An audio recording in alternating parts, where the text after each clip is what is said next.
Good evening, everyone. My name is Connor Moran. I'm the director of the Wisconsin Book Festival. I want to welcome you to our event for Raft of Stars by Andrew Graff. Andrew, thank you so much for being with us tonight. We are also joined by Nickolas Butler. Nick, thank you also for being here tonight. It is so wonderful in my job when I can have great Wisconsin authors, when I can have great Wisconsin books. And tonight we have a whole mess of both. So thank you so much to both of you for being here. Before we get started, I always want to say thank you to Madison Public Library and the Madison Public Library Foundation. They have been absolutely stalwart all pandemic long about how important bringing free cultural events are, never wavering in their commitment to all of us, all of you watching at home, or wherever you are. Maybe you're at your in-laws' house, who knows. But I really, really want to thank them and all of our sponsors who have made this possible. As we go through the spring here, we hope that everybody is still staying safe and able to get vaccinated. If you do, there is some talk that maybe we'll be in person when we have events in the fall. I can't make any promises to anybody, but there are talks. So we are hopeful that we'll be able to go back to having all of you together at Madison Public Library someday. I just want to say Nickolas Butler is the author of many, many novels, including the forthcoming Godspeed, which comes out June or July, Nick? Which is it? This summer? July? End of July. And if you haven't read any of his previous novels, The Hearts of Men or Shotgun Love Songs or any of the others, you absolutely, absolutely should. Andrew Graff is the author of this book, Raft of Stars, which you should buy, and I will put the link right below the video. There you go.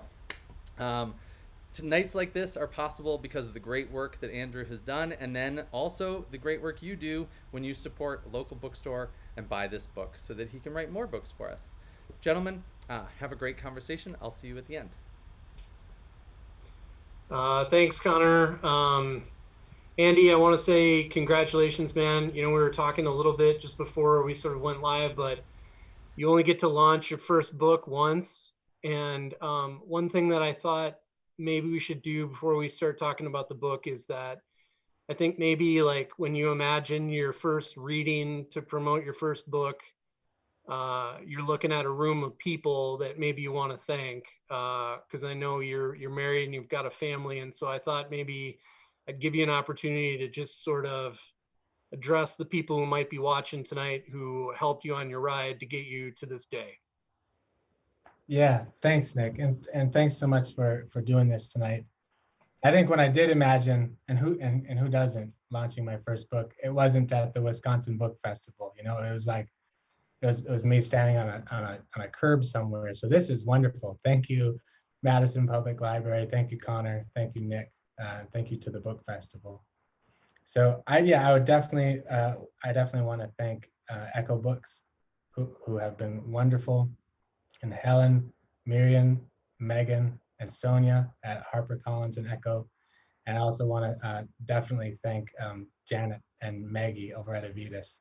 None of this, I mean, this book was a stack of paper on my desk for many years before other very wonderful people picked it up. So thanks to all of you. And also just want to do a big shout out to my family, to my wife, who is very nobly right now putting 4 children to bed by herself.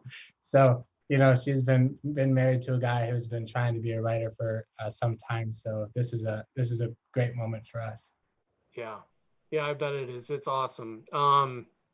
So I guess I'm going to hit you with a hard hitting question right off the bat. I hope you're ready. Enough softballs. As a kid, did you ever run away? No, I didn't. No? I mean, not really. You know, like maybe it was one of those, I'm running away and I go sit in the barn for 3 hours until I want a sandwich, you know. But no real running away at all. But I spent a ton of time, you know, lighting off firecrackers and silos and jumping my Huffy on plywood jumps behind the barn and doing a lot of things that these boys did. Spent a lot of time on the river. You know, maybe I didn't have to run away because we were just free to go take our fishing poles and disappear for an entire day if we wanted to, you know. So tell everybody where you grew up. I grew up in Marinette County, up on the northern border of Wisconsin, Niagara, Wisconsin. Yeah. So yeah, we had a wonderful, hobby farm at the end of a dead end road, in the township of a village, man. And it was a wonderful way to grow up. I had two great older brothers. I had a husky. We had a swamp. We had barns. Uh, I loved it. That's home, and it always will be. Yeah. So Cool. yeah, I want to. Did you ever run away? I have to throw that back at you. Oh, I think those abortive tries of running away where you maybe pack your backpack because you're miffed about something your mom made you do and you make it a block or two and then come back, that sort of thing. But all right. I think another question that I think this ties into what we were just talking about. Something that I appreciated about Raft of Stars was like how deeply embedded the reader becomes in the landscape of northern Wisconsin where you're talking about. And I imagine for, viewers of the Wisconsin Book Festival that are tuning in, they're going to love this book because it's, you're slogging through like cedar forests, you're next to rivers, and the landscape really becomes a big part of the Odyssey. I love that. And I think anybody who's tuning in tonight who buys the book or a second copy to give away for Father's Day or something like that, they're going to love it. But my question is, how much of this book, like where do you live now? Maybe talk about that. And like, were you writing this book from memory? Were you coming back to northern Wisconsin to sort of get a feel for the landscape? Was it a way to return to the Wisconsin of your childhood or your imagination? In other words, like, how do you write a book that's so evocative of northern Wisconsin without necessarily being there all the time? And could this have been placed anywhere other than northern Wisconsin? I hate you with maybe 3 questions there. Sorry, but no, thanks so much for saying that about the landscape. That was one of my favorite aspects of writing it, and it's one of the one of the things I was most excited to share. I wanted, I think early on, for Raft of Stars to be a sort of a really elemental bread and fish sort of book, with gravel and cattail stalks. And I wanted us to all get rained on and have pine needles in our hair by the end of it, Yeah. I started writing it the very, very first pages when I was living in Wisconsin. So after Iowa, you and I overlapped there for 1 year. Yeah. I took my first teaching job in northern Wisconsin, and my wife and I were living on the banks of the Peshtigo River, and that's where I started writing this. Looking out at the Channel Islands and the cattails and the cedars and that beautiful water, man. The Peshtigo and the Menominee River have that dark amber colored water from the tannins of the pine trees, and it's just like a big cup of pine tree tea, So I loved writing about it. I started writing it, I think, during a time when I felt at home for the first time in a long time. I had gone off in the Air Force, gone off to college, grad school, and then I was home again in the Northwoods, and it was such a pleasant thing to write. And when I left, we're down in Ohio now. It was a pleasant place to spend time while writing. I had written other manuscripts. I tried to write about my experience in Kandahar, Afghanistan, and things like that, which was great, but not a pleasant place to hang out for years.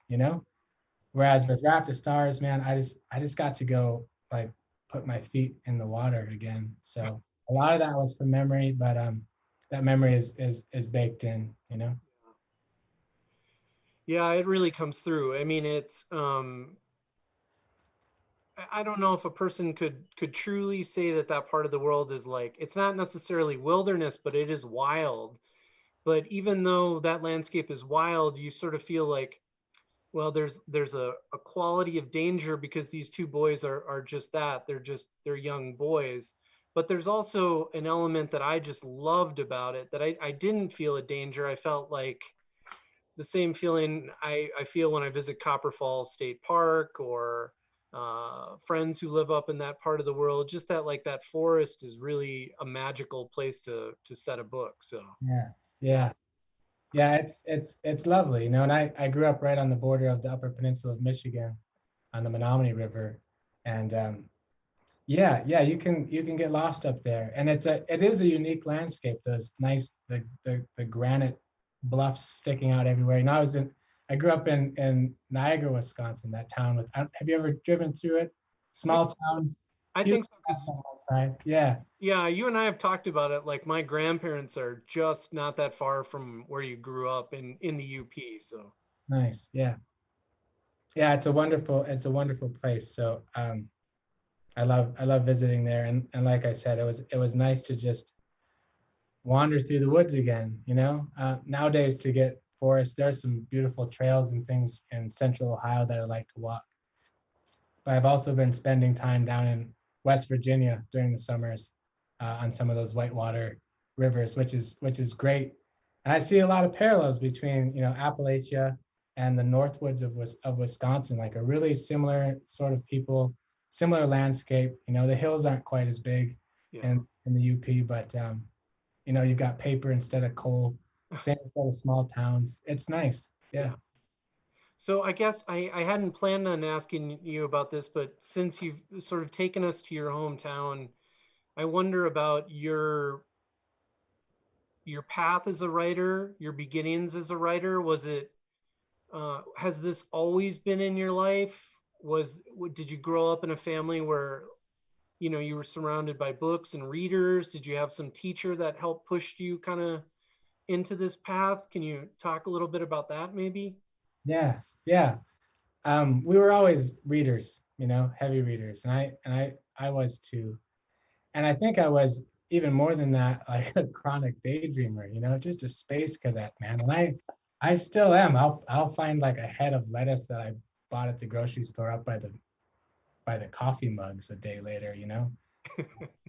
I grew up, like I said, on the end of a dead end road, right? So a lot of, and I say this to my creative writing classes now, that a lot of our childhoods, those who grow up and want to do something creative for a living, I think we were all daydreamers in a sense.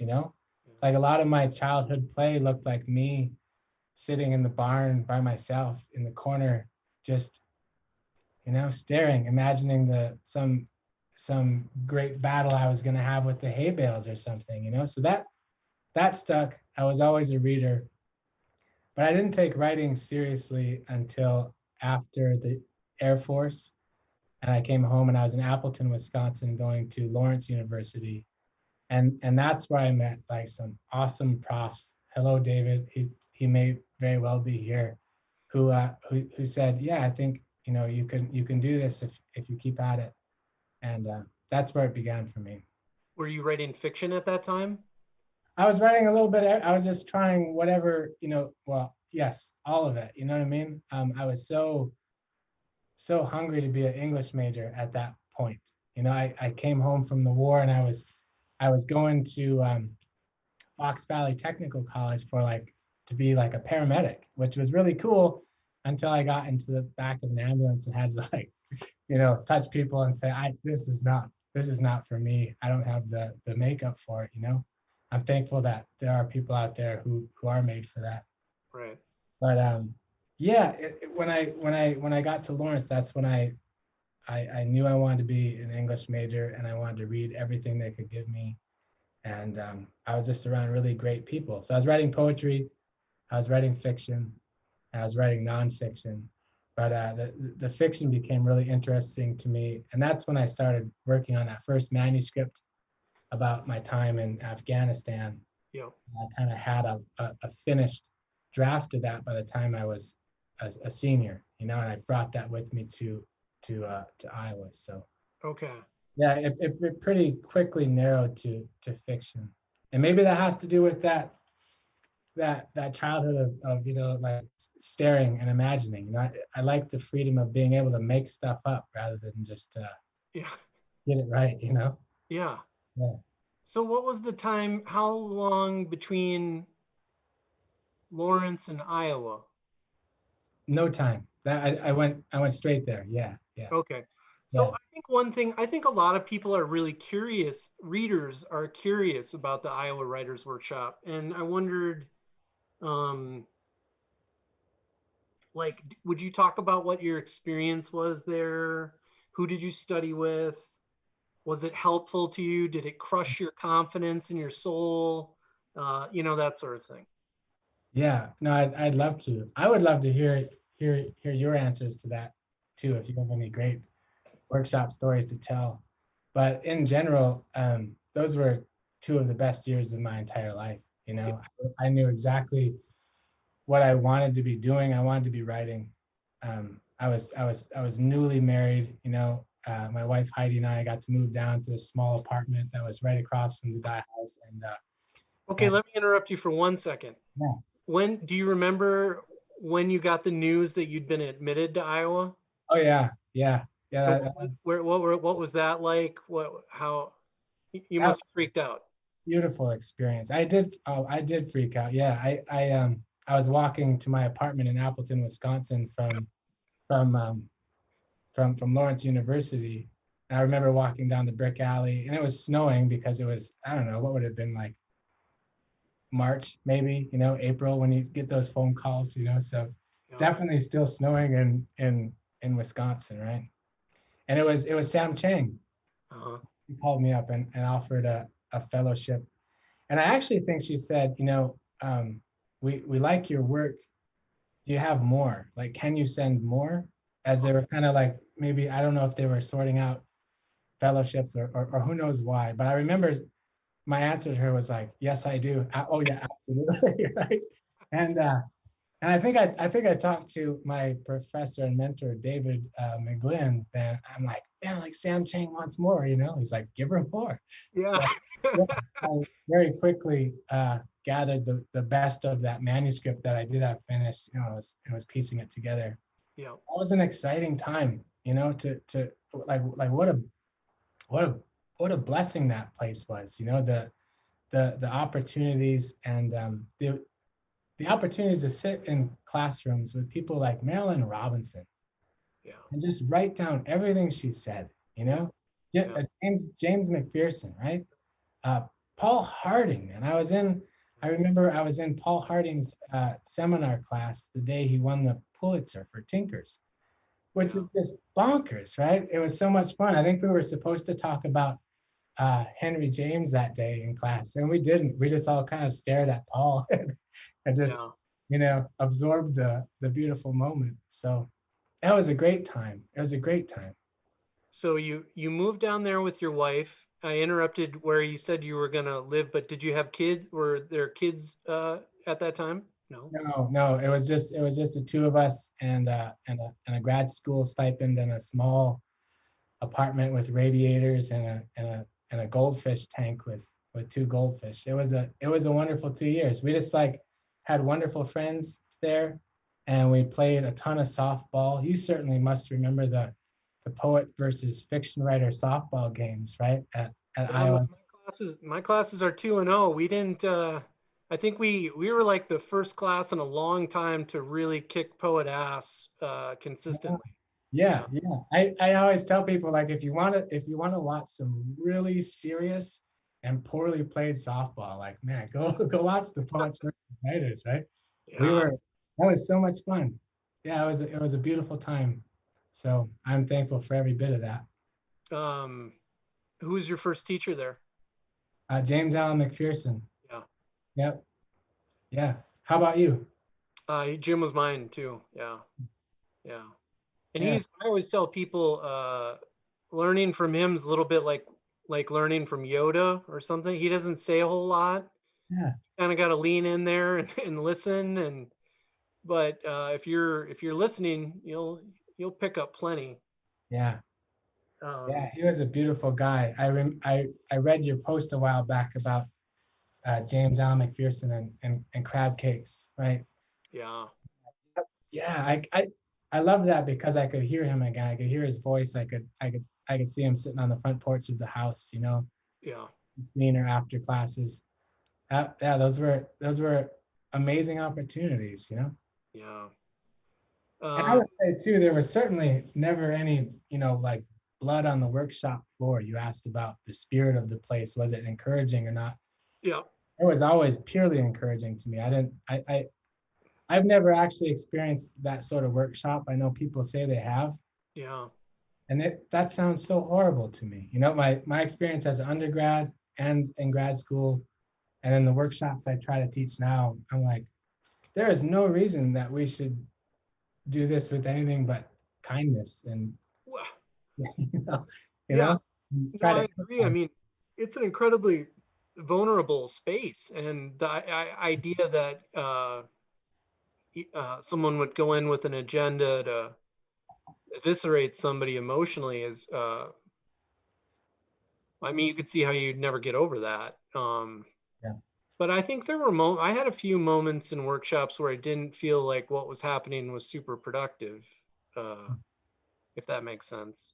I wouldn't say there was blood splattered on the floor, but Yeah. yeah. That might just be the nature of a workshop, right? Stay silent and listen to people respond. And some, more often than not, it's helpful, but certainly there's got to be days where Yeah. people are whiffing a little bit. So I'm not going to give anything away, of course, but I want to say that this book has an incredible ending. Right on. It's the kind of ending that I think everyone is going to read, eagerly towards. I think when I read your book, I think I said this when I wrote the blurb for it. I mean, you truly feel like you're on a river traveling towards something. So I wondered, did you always know the book was going to end that way? And beyond that sort of question, can you talk about, like, it seemed to me like the writer who wrote the ending for the Raft of Stars would have a philosophy about endings. You know what I mean? This isn't like a dry ending. This is like an ending that's got heart and guts, and it's satisfying. And I just wanted you to kind of talk about that. Yeah, man, thanks so much for saying so. I'm really happy with how it turned out too. You know, how all the different paths, there are those three different point of view characters. You got three different groups of characters all converging toward the same point in the wilderness. And I didn't always know exactly how it was going to end. You know, I had some ideas, but once I got into the thicket of it, they began to make some of their own decisions, or some surprises came about. Okay. But in general, in terms of endings, I like books that, and I've said this elsewhere, but I really like books that take care of my heart by the story's end. Uh-huh. You know, Yeah.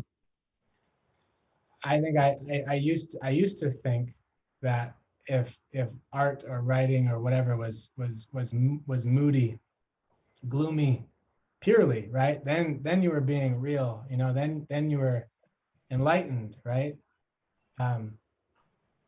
But I came to realize that I don't want to live life like that. You know, life is far more complex. Like to claim that redemption and hope and joy do not exist is just as sentimental as to say that everything's always horrible, or peachy. So Right. I like the complexity of stories that can take me through real things, hard things, and I think your work does this, man. Little Faith was a beautiful example of this to me. Oh. It took me through harrowing situations. I was afraid for that little kid, but it also took care of me by the end. And I don't think Little Faith had a beautiful ending. Like, in no way was it a bow tie, Yeah. sum things up. But I was able to envision characters making it and being okay by the story's end. So Yeah. I think that was important for me, that when people closed this book, they had a sense of hope. I Oh. want to kick people off into the abyss at the end. Like, there's enough of that in life. life has enough of that by itself, you know? So if I can choose my stories, I want to choose stories that take care of me, you know? Yeah. I love that. Well, it's interesting when you talk, when I listen to you talk about um, writers that have influenced you, the names you've chosen to share with us this night, uh, all belong to that sort of school of thought, I would say. Marilyn Robinson, for example, or James Allen McPherson, or Sam Chang, or you know, when I hear David McGlynn talk, he's got a sense of humor about complex, human moments. And I think people think somehow that you're like, not you, but a person is intellectually, I don't know, not as advanced if they're somehow kind, which I always think is so ridiculous. Like as if you would walk up to the Dalai Lama and say that he's a simple man and therefore like not Right. as worthy or artistic or something dumb like that. Yeah. Yeah. Yeah. I think we feel, I mean, I agree. And I think that's when I mentioned, you know, how I used to feel that Yeah. art had to be moody or dark. I think I was falling for that what is to me like, sorry, I think it's too simple a philosophy to say all is dark or all is light, you know. So I think the complexity lies in learning to hold both. Yeah. Right? Say like this is hard. This is I can't even resolve this issue, right? And Yeah. I'm learning to hold it rather than rally against it. So I think, you know, art that is purely gloomy, as Marilyn Robinson said in her 75th address to the Iowa Writers Workshop. She said, "Gloom is all the rage today." It's just holding. It's kind of like beating the lowest key on a piano over and over. Like it resonates, man. Like it's legitimate. It's but it's maybe too simple a thing to do. Yeah. So, yeah. So bread and fish. Now, were they, how do I ask this? Do you think the story, does the story for you, was it, could you see the plot first? Could you see these two boys first? Could you see broken families? How did you begin to piece everything together? And when you did that, was it sort of a linear journey for you? Did you pop in and out of writing it? Can you talk to us about that? Yeah. Yeah. I mean, the boys showed up for the first time in my basement when I was living on the Peshtigo River, as I mentioned, you know, when my wife and I had first moved home. And I didn't know who they were and I didn't know where they were going. I was actually lighting fires in my basement using old notes from college, like in the wood stove, not just lighting fires in the corner, you know. But I had saved everything, every handout I ever received. So I was using that to kind of, you know, start these fires in the wood stove. And it was an essay by, you know, that was assigned in David McGlynn's class, The Nature and Aim of Fiction by Flannery O'Connor. And she's one of my favorite writers, and her essays like Mystery and Manners are just an MFA program in and of themselves, you know. And in this essay, you know, that I almost went to the wood stove, but I remember, David loved this thing, man. So I pulled it out and I said, I'm gonna read this tonight on the couch down here. And she says it takes, you know, three in that essay. She says it takes 3 sensory strokes to really bring something to life on the page. And I thought I hadn't written in some time. I thought, maybe I'll just try that. Just 3 different senses, you know. So I had a bike being pushed down a gravel country road. Yeah. And there was a blackbird clinging to a cattail stalk, and there was the smell of ditch clover, and there were these 2 boys, and I'm like, you know. And I put them away for a week or 2 and went back to them. Yeah. And eventually, yeah, they started lighting off firecrackers and silos and jumping their bikes, and I got to know them better. And I also knew that I wanted a nice frankly, like a nice loud plot, you know? Yeah. Like the book I was writing about Afghanistan, I spent about 7 years on that, and the consensus was kind of like, it's a, you got to learn something about plot, Andy, because you ended up writing like a really boring 300-page novel, you know. Hmm. So as I went into this one, I thought, well, let's do that. Let's think of what could be a really loud, inciting incident that could carry these boys for the space of a novel, get them far out into the woods. And I think the issue resolved around, eventually Bread's abusive dad, Yeah. and the boys kind of wrestling with fatherhood. I think it landed there just because I was a new father at the time. My wife and I had our son. So these thoughts of like, what is a dad? What's a dad supposed to do? How are we supposed to be? Those questions were interesting to me. So Yeah. those two things, those boys summoned, on that country road, and I knew I wanted to be there, and I knew I could write about the Northwoods. Yeah. I knew I could get them on that river. And then I found a problem big enough to kind of carry a novel. I'm like, yeah, let's try this. So I Yeah. did. I worked on that for the next, 4 or 5 years. Yeah. I never would have, you and I didn't workshop together, but I never would have guessed that plot would have ever been uh, a weakness, because this book just feels so fluid. It just moves so quickly and smoothly, and it's a fairly big cast of characters, and you manage to juggle them all, economically and fairly. And so, well, do Uh, you think you will ever, maybe it's difficult to think about right now because your head has to be in the game of promoting this book, but would you go back to the manuscript about Afghanistan now that you've sort of beaten your own challenge of yeah. figuring out plot, or do you think that that project is maybe just done? For now, I'm gonna keep that one in the sock drawer, Yeah. and just write into a new space. Yeah. I am working on another project, and I'm not ready to leave the Northwoods yet, frankly. I Yeah. want to go back there for another story. So I want to keep writing there. Yeah. And also, I don't know about you, but the hardest part of revising for me, like the most painful, is when something feels really polished, Uh-huh. finished, and I've already worked on it a lot. And then I learned that I need to like break it apart and somehow wedge the plot back in there. Yeah. That scares me. That just sounds like a really frightening thing to do. I hate revising. I hate it. Yeah, I was in a wonderful talk with Willie Blotton recently, and he talked about that, like that's the thing, he actually is, and I'm paraphrasing, but he's like, look, I'm not that smart.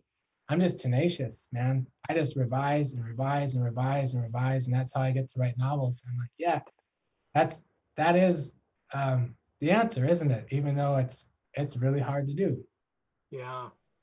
Yeah. I think everybody goes at the revision process in different ways. Um, and I think, like, for me, I just want to keep plowing forward, um, and kind of like sort it out at the end, like hope. Oh, uh, anyway, but can you tell us a little bit about I think readers are always curious about the process of selling your book. So you come out of Iowa, you're sort of working on this Afghanistan book, but maybe something about it doesn't quite feel right. And then you work on this book, and that you said it took you 5 years. Um, so yeah. then what happens? Yeah, I worked on it from like the winter of 2014 or 15, and then sold it in 2019. Okay. So it did take. I would like to say too, it took a full 10 years from the time I graduated Lawrence University until selling a finished manuscript, and again, David, he warned me, you know, when I was graduating. He said, this might take 10 years of trying, failing, and going to an MFA program. And part of me, man, like I was 20 something in Bucky, and I honestly thought like, man, maybe it took you 10 years, dude. I'm gonna do it in like 2 years, right? I ended up taking every minute of that 10 years from 2009 to 2019. So again, many thanks to Janet Silver and Maggie Cooper at Avitas for reading it and working with it. But I do remember the day it sold, you know. I remember the day that Maggie sent it off to publishers. I was at a rented lake house in central Wisconsin visiting family. And I remember her saying, you know, all right, here we go. And she and I had worked on it for a few months. And I remember feeling like I was sending off actual family members, like this cast of characters, you know, Bread and Fish and Cal and Teddy and Miranda. I just had this picture in my mind of them paddling off, starting in this Wisconsin lake, you know, going off to New York City. And I was like, well, good luck, you know? And then it wasn't long after that, just a couple of weeks. And I was back in Ohio and I was driving home. It was raining, and I got a phone call from Maggie saying, you know, call me back. I have good news. And I thought, no way. What else? No way, right? This, and sure enough, it was raining, and I pulled over so I could you know, call her back. And when I got the news, I just honestly, man, I just sat there after that phone call and cried in my pickup truck, pulled over on the side of a country road, because here was over a decade of effort, you know, hard work, man, and a lot of dark nights of the soul and doubt and all that had come to fruit. And I was so grateful, and I haven't stopped being grateful. The whole lead up to publication day today has been just marvelous. And I'm not going to take 1 minute of this stuff for granted. You know, I'm just rolling in it like it's a beautiful hayfield, man. I've been having so much fun. Yeah, well, good for you. I mean, it's a fabulous book, and it feels to me very natural that the book would just enter the sort of pantheon of like great Wisconsin literature. I mean, it just feels very naturally on that bookshelf of stories. So, um, so you and I have talked on the phone. We're starting to get some audience questions in here, so I'll ask a question, but then maybe I'll start poking through these audience questions as well. But I know you're a family man. You and I talked on the phone, I think, this summer, and you've got the 3-4 kids, is it? Yeah, 4. 4, yeah. So what is it like for you writing now? I mean, you're teaching, you got 4 kids. Yeah. How do you do it? Prayer, man. I work only at work, you know. Yeah. I do not try to. I'm at work. I'm at my office right now at Wittenberg University. Okay. And this is the place I can come where I am guaranteed to have a quiet space. Yeah. You know? So I just try to, when I am writing, when I am trying to get through a section of work, it's got to be something daily. I find that's the only way I can get things done, you know, like 10 o'clock to noon, these 3 days a week. Yeah. I'm going to sit in the chair, even if I just stare at a piece of paper. Yeah. Otherwise, it's too easy to get pushed off. You know, there are a lot of other demands. You know that as well. Right? Like you've got kids, so. Yeah. Okay, let's see here what we got. Now I don't have audience names here, so how is this? Okay. Somebody asked, in the book, Cal sort of, quote, hits the wall while in the forest, but pushes through the fatigue, mosquitoes, humidity, and keeps going. I'm assuming you have been in similar situations, as they are so familiar and exacting. That's a good point. Everything feels like you know exactly what you're talking about. Can you share any of these experiences that you drew upon for these scenes? Yeah. Thanks for saying that. I like that scene. We're in the pine thickets and there's mosquitoes and it's raining and I think speaking emotionally, um, we've all been in that experience that Cal was in. Cal is the young interim sheriff in the novel who is questioning his life in law enforcement, and he's not doing a very great job in the forest. He's not attuned to it, so it's hard for him. Life is hard for him. He's mid-30s, questioning everything, but he's there with an older man, Teddy, who, one of the lines he speaks is, "You just keep going." Like, what choice do you have anyway? You don't light the match and burn it all down, right? So um, I think we can all relate to that, just as human beings, of coming up against walls, Yeah. saying there's no way out, but I'm going to put one foot in front of the other. In terms of the specifics of the woods and forest, yeah, man, the mosquitoes in general, like northern Wisconsin, right? Well, Wisconsin in general, even Madison and the Fox Valley, Mhm. got some mosquitoes, in the summertime. So that helped. I think a lot of the scenes on the whitewater were fun to write as well, because of my time as a whitewater rafting guide. I've guided rafts for 12 seasons. And someone recently asked me too, like, another thing Cal does is he takes a really bad swim. He spends some time underwater, and and and I've done those sorts of things. I remember on the New River down in West Virginia, probably 3 seasons ago, I fell out of the raft during training into a hydraulic, just kind of a sideways whirlpool. And the only way out is down. You have to cannonball. You have to make yourself a tiny little ball and go down to the bottom where the current can push you out from that wave. Wow. And I remember thinking extraordinarily clear thoughts down there, as I'm bonking along the river bottom. So it seemed natural to have Cal do something similar. But yeah, thank you so much for that question about Cal. Yeah, that question I believe came from Kristen Hagen Wente. We'll ask a question here from Michael Popke. What advice do you have for first-time novelists who are unable to participate in a program like the Iowa Writers Workshop, but are pursuing a traditional publishing deal? Right on. Nick, I think it would be cool if you chimed in there too. But And this is your night. I'm going to let you do the heavy lifting here. I think well, just agree with me or disagree with me then. Like, if this is good advice or bad advice. But I do not think an MFA program is necessary.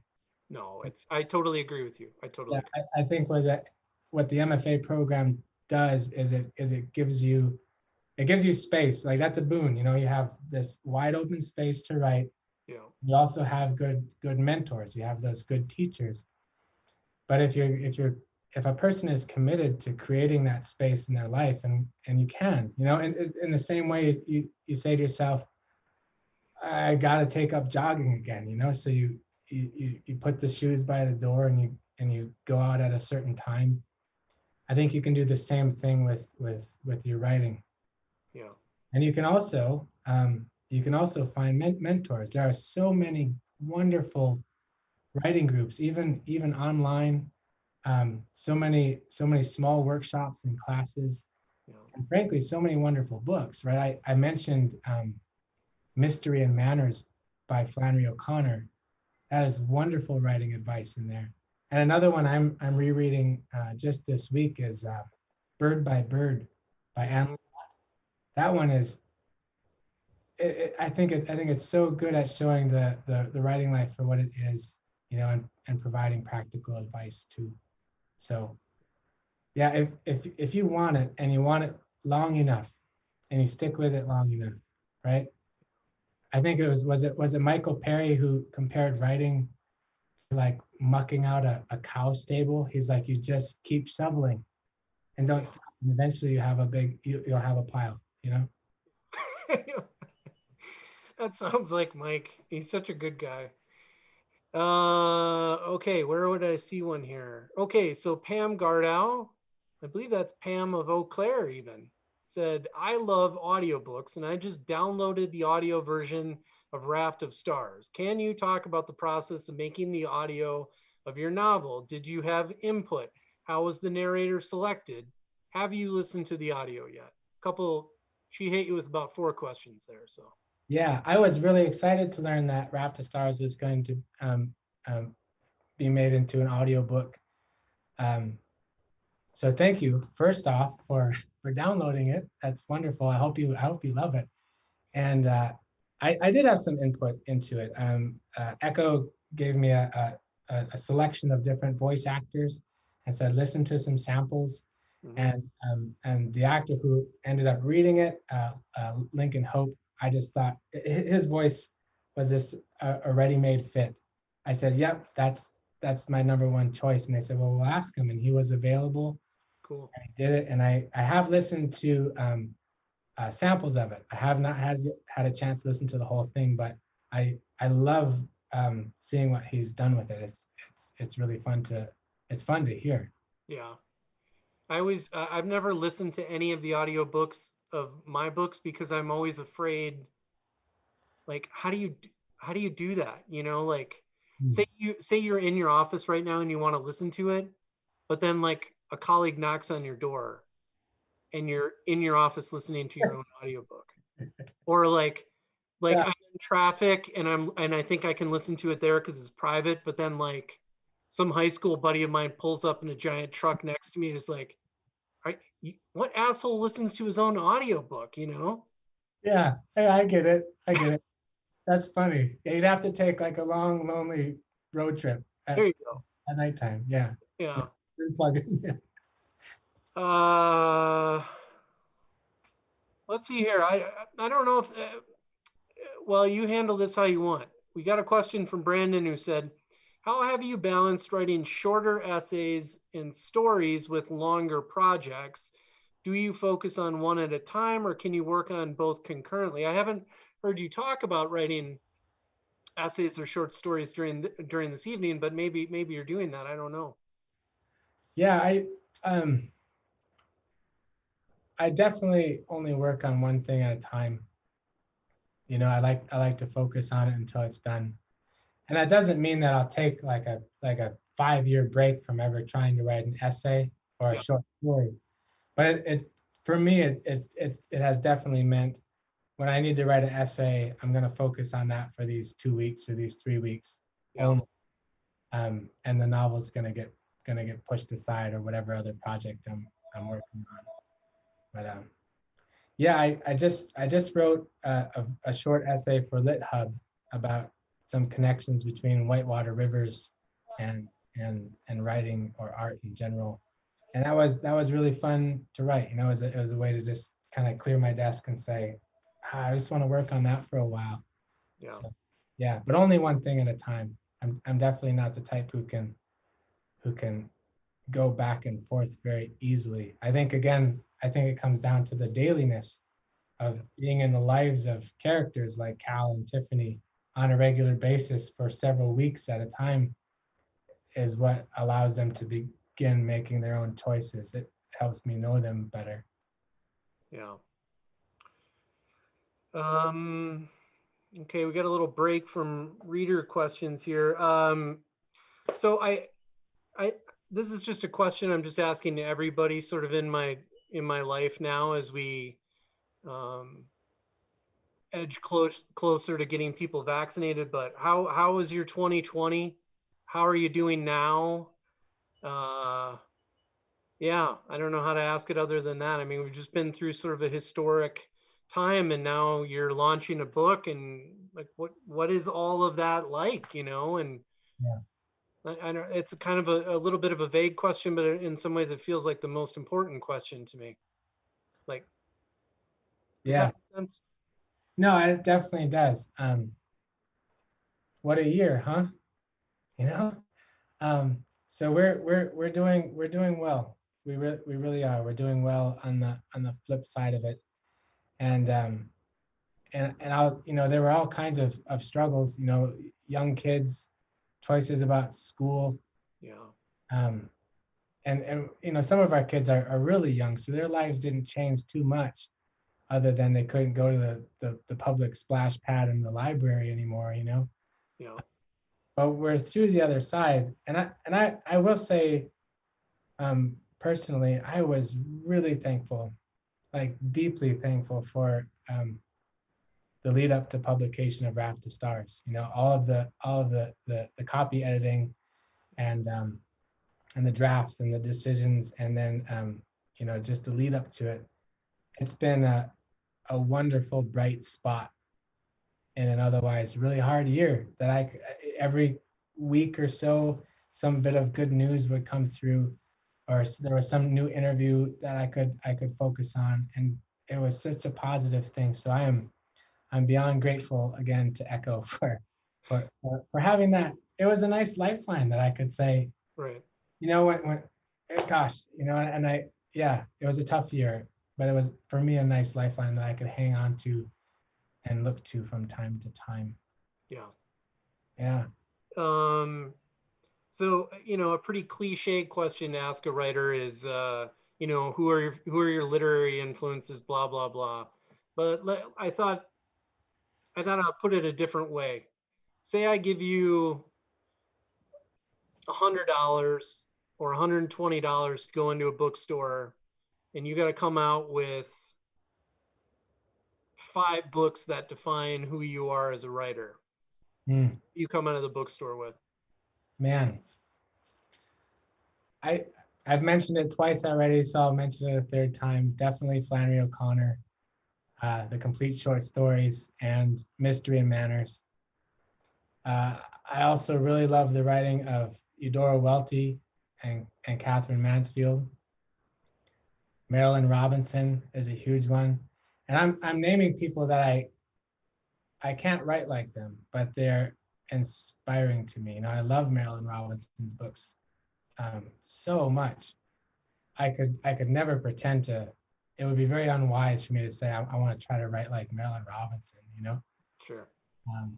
But I would just come out with things that I've loved to read, and those are some of my favorite writers. Maybe True Grit by Charles Portis would be another one. Such a good book.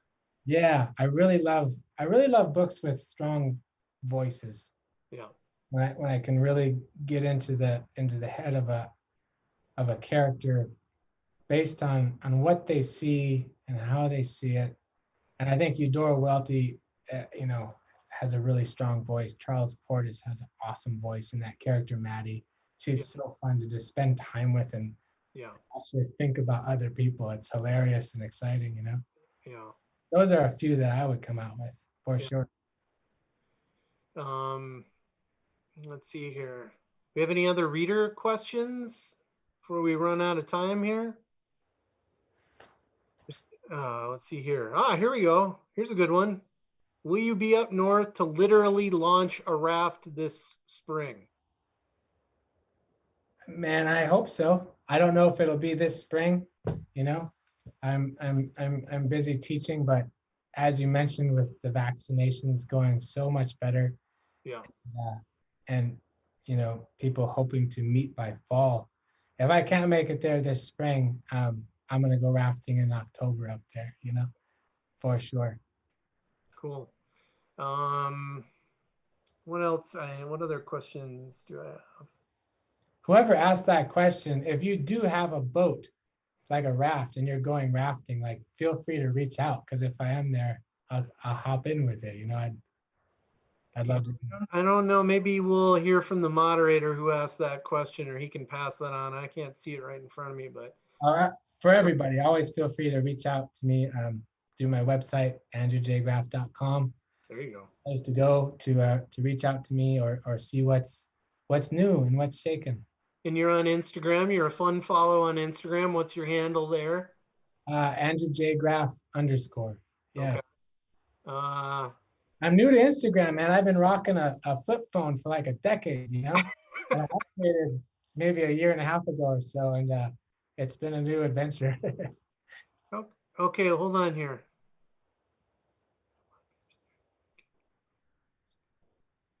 Okay, apparently it was Kent who Oh wait, the raft was from K. Palm Cook.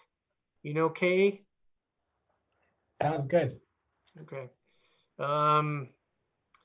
Well, we got about 3 minutes left. So what's next for you? Like, are you doing a bunch of these sort of Zoom things? I don't suppose there's any in-person stuff happening just yet, is there? Or No, there's not a lot of in-person stuff happening just yet. I'd say the next event on my radar this April is Boswell's with Jay Ryan Straddle, which is going to be super fun. yeah, And good for you. the book comes out in the UK and Australia in April. Okay. That's going to be fun, and I've had some wonderful conversations. I got to do a super fun interview with someone from the Sunday Post in Scotland the other day. I'm like, this is fun, you know? Yeah, Uh, right. yeah. So beyond that, we'll see how the year goes. You know, I know I'm scheduled to come to the Fox Cities Book Festival in October.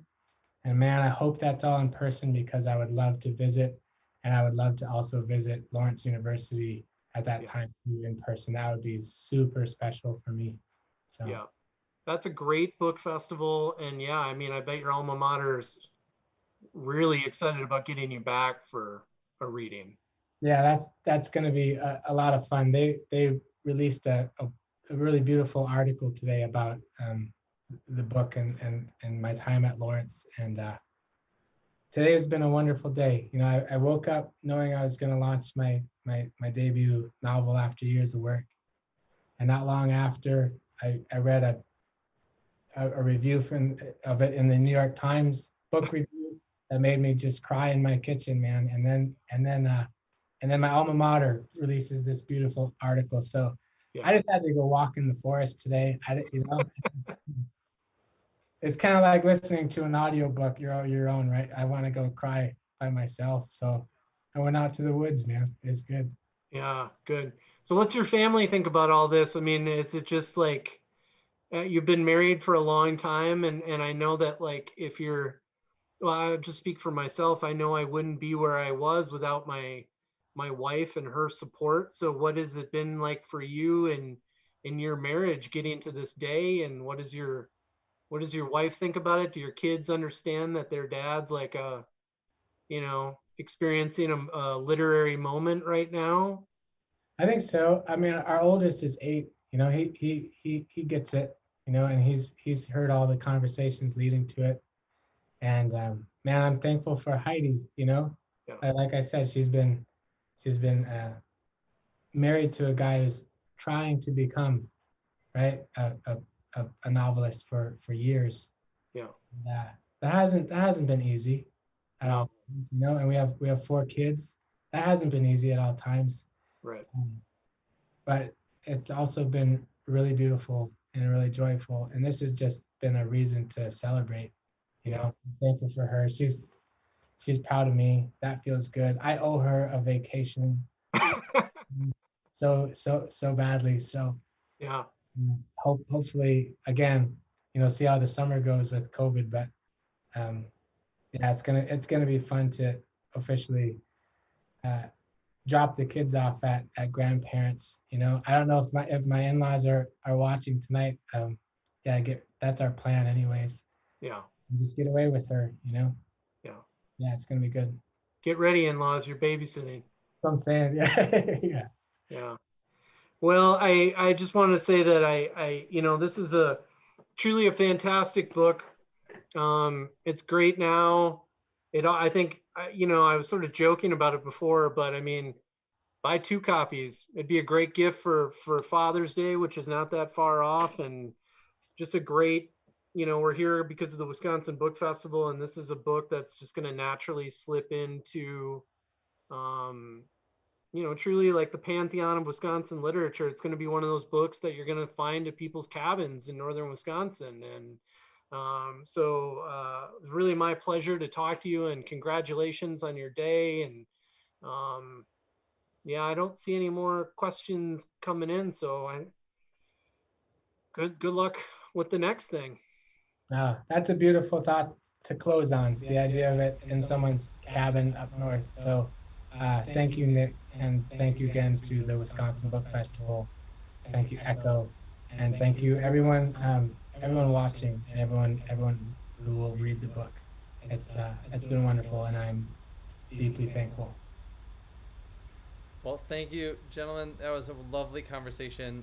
Andrew, thank you so much for this book. I can attest, I have already mailed a copy to a cabin. I told my friend I want to give you this book, but I'm not going to give it to you at your house. You have to go up and get it at your cabin. So there's one up in Minocqua already waiting in somebody's cabin. I want to say thank you, Nick, for all of your thoughtful questions. Andrew, thank you, as I said at the beginning, for this book, and also for taking part in the Wisconsin Book Festival tonight. This is one of the main reasons that we're here, is to feature great Wisconsin books. I think I can't echo Nick's sentiment enough. This is one of those seminal Wisconsin books, along with, many of Nick's. So thank you both for being here. For all of you watching at home, we really appreciate the support. We also hope that you will take a moment to buy a copy of Raft of Stars, or 2 or 3. I mean, Mother's Day, there's probably some type of off-brand Hallmark holiday you could buy it for. Just, buy one for a friend that you rode bikes with. There's no real reason to wait. Please do so through our book-selling partners at A Room One's Own here in Madison, or from your local independent bookstore. They can all use the help and support this time of year.